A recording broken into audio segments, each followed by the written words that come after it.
Welcome to Stephen King Saturday. So we've got Stephen King's Thinner, directed by Tom Holland, director of such classics as The Langoliers, which I love. And I know that I'm mostly being, facetious with the, classics, because I know a lot of people hate that movie. But I fucking love that movie. But he really did direct Child's Play and Fright Night, which would be considered classics. I just wanted to start with The Langoliers because I fucking love it, and I thought it'd be funny to say that it's classic. Although, even though it is kind of hated by a large group of people, there is a pretty good cult following for it at this point, and it is a classic to that set of people. So, and I'm one of those people, so fuck it, it's a classic. I love The Langoliers anyway. Thinner. Now, Thinner is a movie that, while I do enjoy it, it feels very made for television. It feels like The Langoliers. It feels cheap. And this is a movie that was not made for television, to my memory. I remember this being in theaters. Now, it says includes the featurette The Magic of Special Effects Makeup with Academy Award winner Greg Canham. Now, did he win the Academy Award for the makeup in this film? The featurette, blah, blah, blah, with Academy... Yeah. I can't remember if he did or not. Was it this film or was it a different film? Academy Award, logo, trademark, blah, blah, blah. It's so small. The print is seriously microscopic. Holy fuck. Thank God I still have good vision. I don't see it. So let me know below, or maybe I'll check it before, but whatever. Yeah, Thinner. All right. Now, this was parodied in the first Scary Movie when Casey's character, which is played by Jenny McCarthy, right, in the first Scary Movie, and the dude's getting the blowjob, and they hits his daughter, and then the woman's head comes up, and he immediately, she's like, "What is that?" And he immediately pushes her head down, doesn't let her stop.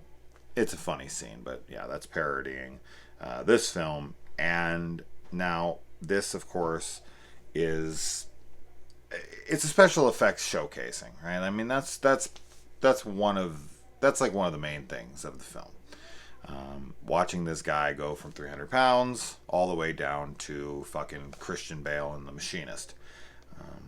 Anyways, let's get into the movie. So he is trying to lose weight, can't do it, goes downstairs and lies to his wife's face, saying that he's down a couple pounds or something, and she's keeping track of his weight for him, which I gotta feel for this girl, man. I mean, her husband has let himself go to the nth degree, and I'm somebody who personally believes that if you have a partner, it is your obligation to stay attractive. That's kind of one of the agreements that you settle upon when you get married. Hey, I'm going to take care of myself for a lot of reasons. A, because you don't want your partner to have to look at a fucking slob. B, because it just makes that person lose respect for you, because now you're a fat fucking slob and you clearly don't really care about yourself all that much. Yes, there's people out there that have the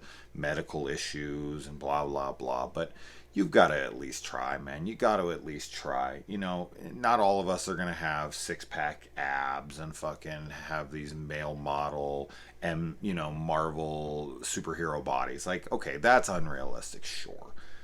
But as long as your partner knows that you aren't lazy and irresponsible with your health and your body, because that's just it, right? It's the reason that I feel a person who's in shape is attractive is because us as humans know that they have longevity to them, right? It's appealing to want to mate with someone who has good genes or is attractive because they are a better specimen. You know what I mean? So, yeah. I look at this scene and I look at her, and now I don't think it's ever outright confirmed that she's cheating on her husband. He's just jealous. And he's jealous because the doctor is in shape and he's not. And his wife is, maybe looking elsewhere. At least that's what he thinks in his head. So I do feel kind of bad for the woman in this movie. I'm not completely on his side where I'm like, oh, what a bitch, this and that. Like, she does deserve to die at the end of this movie. No, I don't think that that's how this plays out. Yeah, maybe she doesn't fully listen to him or she tries to have him committed or anything, but I understand. Like, I understand where she's coming from in this film. I don't see anything that makes her egregiously awful. So, the ending doesn't hit that way, but at the same time, even though it is a revenge thing, he makes this huge mistake, which ends up costing everyone their lives. So it's that that old adage of like, if you're going out for revenge, dig two graves, or whatever the saying actually is. And so we are introduced to the mobster character played by Joe. How do you say this guy's last name? I don't know. He's from a lot of movies. You've seen him in a fucking ton of things. And the mobster he gets off owes him a favor, and the way he gets him off is by a character assassination, where he just makes the guy look like a shit person, right? I don't know why a shit person's testimony all of a sudden wouldn't hold up in court. It's just like, yeah, he sucks, but that doesn't make him less credible. Like, it just makes him a shitty person. A shitty person can still be an eyewitness. So, I don't know that. But it's a jury, right? I mean, that's all it has to be. All you have to do is convince those 12 people. And that's their job. It doesn't have to be the whole world. Just 12 assholes. And so we've got the gypsies who have come into town, and of course all these good townsfolk don't want them hippies, these gypsies, these disease-spreading, dirty people around them. So they're trying to push them out of town. There's this gypsy babe who's, showing off her skills with a slingshot, which comes into the film later on. We get a Stephen King cameo here, like we did in most of these films back in the day. He's still in them. I mean, he's in It Chapter 2 as the pawn shop owner, and I doubt we've seen the last of him in the future. I hope to see him pop up in everything that, like Stan Lee. He's the Stan Lee of the Stephen King verse, and I would love to see him in every single one of these films. Does it take away from it? Now, if I saw Stephen King in a cute little cameo in Shawshank Redemption, would it hurt the film at all? I don't know. I wouldn't want him to have a goofy cameo. That's for sure. The film's too serious. It's fucking masterpiece. It's not the kind of film where you do a cute thing. Where in like Creepshow 2, when he's the truck driver and he gets out and he's like, what does he say? He says something about like something. Fuck, I can't remember. And then he says the guy got creamed. Can't remember what he says before that. But yeah, it's cute and he's there, and there's definitely a decent amount of those throughout. I mean, he's been in probably fucking 80 or so of his adaptations. I just threw a random number out. I have no idea. It could be 50. It could be 100. It could be. It's got to be above 50, though. It's got to be. He's been in so many. He's been in almost everything. From like Creepshow on. And he might have been in stuff before that. But Creepshow, of course, I mean, Jordy Verrill, he that's his biggest role, I want to say. Does he ever play a bigger role in any of his movies than that? I don't think so. I love him. I love him in his movies. So, anyways.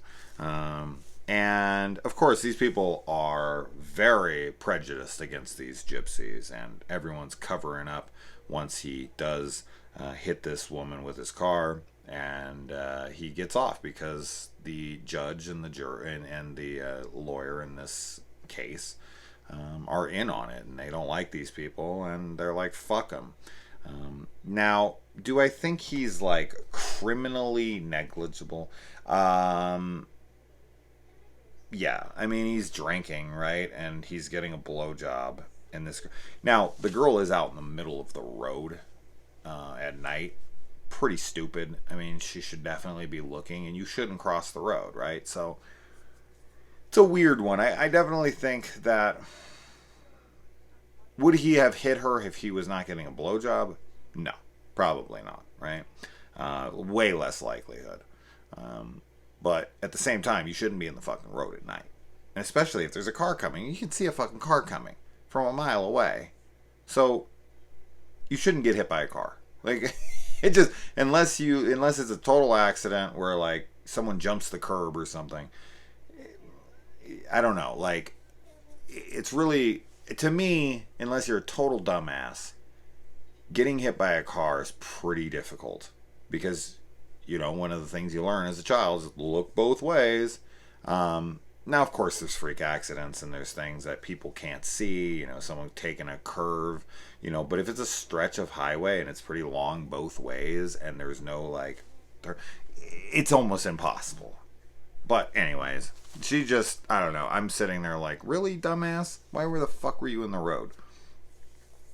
So the guy comes up and he has that big old fucking nasty open sore, whatever the hell that thing is. Holy hell, I have no clue. He's got like syphilis or something. Comes up and thinner.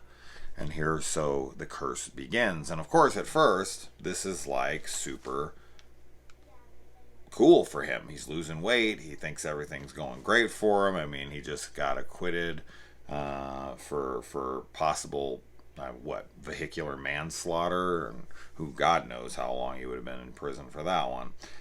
So this guy is like on cloud 9 in this. So he starts to lose weight faster and faster and faster, and then he goes to check on the judge, I want to say. Yeah, I think it's the judge, and the judge is in some rehab clinic thing or medical facility because he's turned into a lizard. He's turning into a lizard, which we never really see. We see it in a dream, but we don't ever get true confirmation if that's what he looked like. But I do love the makeup on the lizard. I think that's fucking great. And the wife blames him for what happens to her husband, which I can understand. And then he goes and he meets the dude, the sheriff. That's what it is. And isn't it a lawyer? It's a sheriff, and he covers up that he blew in the breathalyzer and all that shit. And he's telling him like, "Hey, I'm gonna go after him, this and that." And he's like, "You're not gonna get shit done. Here, take the gun, kill him. It's the only satisfaction you're gonna get." And that scene, I don't know, for some reason it really got me. It stuck with me. It was powerful. It was like, this guy is convinced you are not getting you're not getting anything else out of this. Revenge is all you got. So kill the guy and then kill yourself, because that's the best you're gonna get. Which is terrifying, right? It's like this guy's straight out telling you like, you don't have a fucking chance in hell. Here's a gun. Go solve this problem by killing the guy, the only guy who can take this curse off of you. So like once he's dead, for sure it's over. You're fucked at that point. But this guy's telling you like, nope, it's not happening. He's not taking it off you. And yeah, I don't know. But of course he doesn't listen, and he wants to have this curse taken off, which yet again, I can completely understand. And when he leaves the house, the guy kills himself because he can't look the way he looks anymore, which his face is all fucked up. Great makeup as well there. And the fat suit look, heavily featured in movies, mostly like comedies, right? We usually saw it in like The Nutty Professor or Austin Powers with Fat Bastard and all that stuff.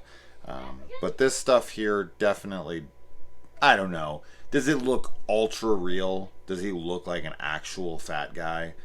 No. You can tell it's makeup. I mean, you can tell. It's good, but it's not seamless. It's not like, holy shit, there's a fat guy. And then throughout the movie, you're like, did this guy just lose weight for the movie? No, it's clearly he's wearing a fat suit and he's a thin guy. And we find out that the gypsy who cursed him is 106 years old, and that the woman in the street wasn't his wife. It was actually his daughter, which I thought was pretty funny because, of course, it kind of reminds me of the scene in Titanic, right? All right, she's a very old goddamn liar. And oh man, one of the most fucked up parts of this movie for me, for sure, is the fact that this dude is never able to feel full.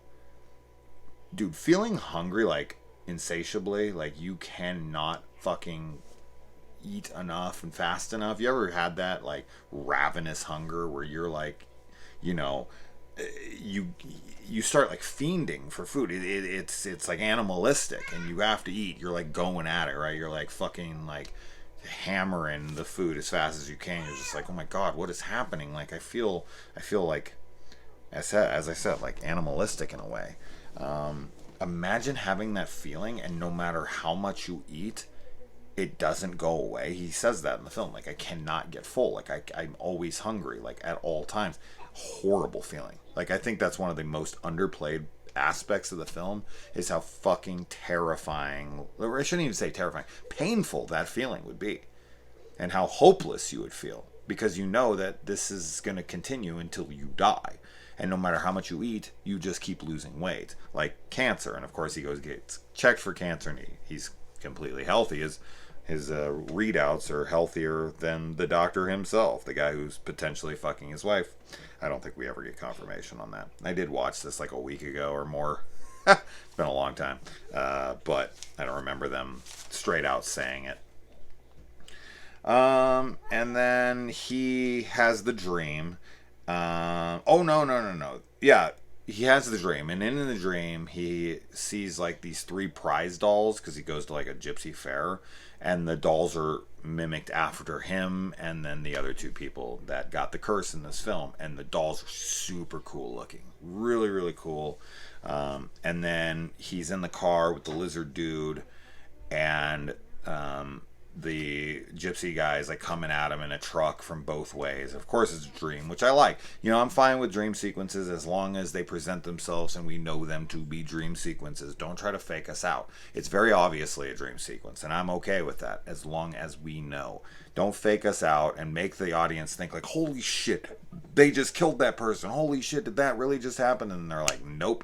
Have the balls to fucking do it, or let us know that the scene is actually a dream so we don't buy into what's happening because it's fake out bullshit and you're like, you know, surprising and shocking your audience and then stealing it back. It's cheap. I don't like it. I never have.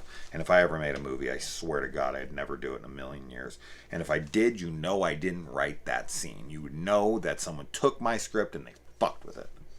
Anyways, so he goes and he talks to them, and of course they laugh him out of the community, and then he gives them the curse of the white man from town. And then this is where she blows the hole through his hand, and you can see right through it.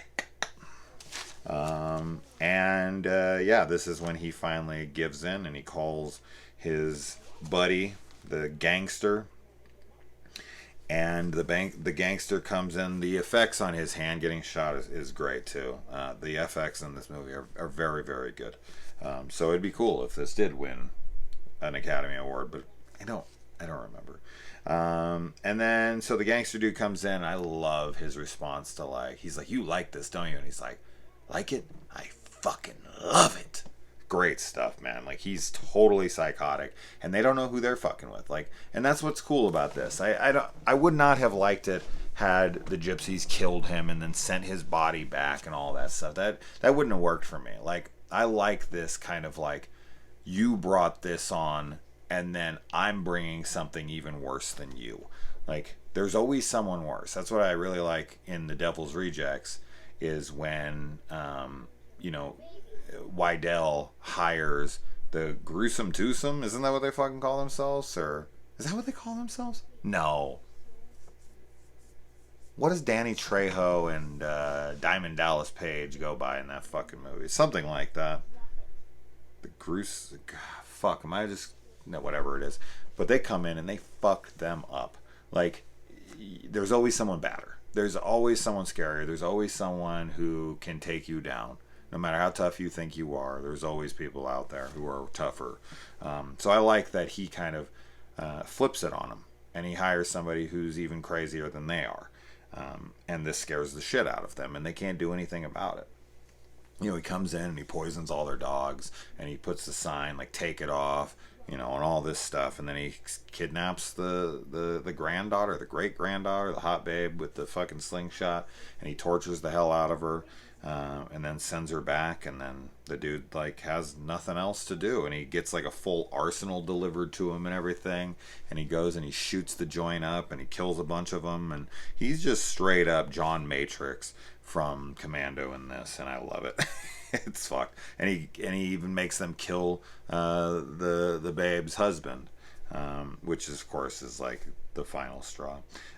He even puts a cup of acid on top of that chick's head, threatening to burn her face off. Great stuff. Then they meet up in the park, and he hands him the pie, and he cuts his hand into it, and the pie bubbles up, and it's a really cool effects once again. And then he passes on the curse, much like in the Paranormal Activity franchise. You got to pay it forward, this time with a curse.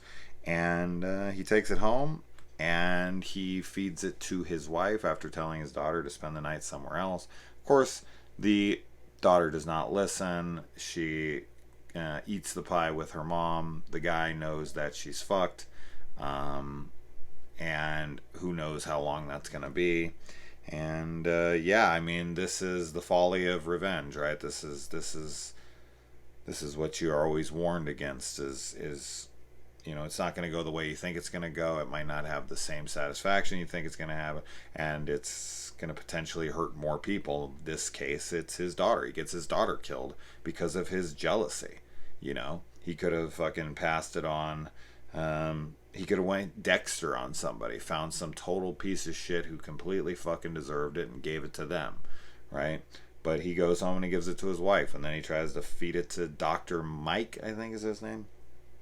And of course in that he fucks up and he has to eat it himself, and so he gets his wife. It's not just him that dies. He was gonna die, he's gonna become so emaciated eventually he was gonna die of being too thin. Which would only be him, right? And then the other two guys, but that's not related to him as far as his like inner circle family goes.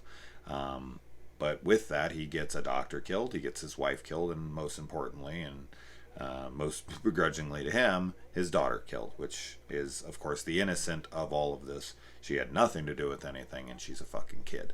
So it's really sad, and it's kind of a grim ending, but very good. And I think it's a good morality tale, right? That's what's to take from this. To own up to what you've done wrong, and to try to let grudges go, and to not be filled with a vengeful heart. But that all being said, I'm a very vengeful person, like in that way. Like I wouldn't be able to let it go if someone like killed my kid or something, you know what I mean? Like I would want revenge, and I don't really care who it would hurt. So I guess you got to pick your battles, and this guy lost his. So there you go. Thinner. It's good, but as I said, the film feels cheap. The film stock, it's probably what it probably is. I would venture to say that this was shot on video. This was shot digitally. That's what it looks like. Maybe it wasn't. Maybe this is film, but fuck, it looks bad. It looks made for television, straight up. This does not look like a feature film that was in the theater. It's got a real cheap look to it, and the film feels cheap because of it. And some of the acting and everything in it is a little shaky, and mixed with the way that the film looks, it's not a top tier film because of those things. But what to focus on here, of course, is the makeup, the effects, and the morality tale that it is. And I think that the guy who plays the main character here is very good, and I really like the gypsy guy too. So yeah, it's a good one. It's definitely a good one. It's not talked about all that much, but it's cool. Anyway, all right, moving on.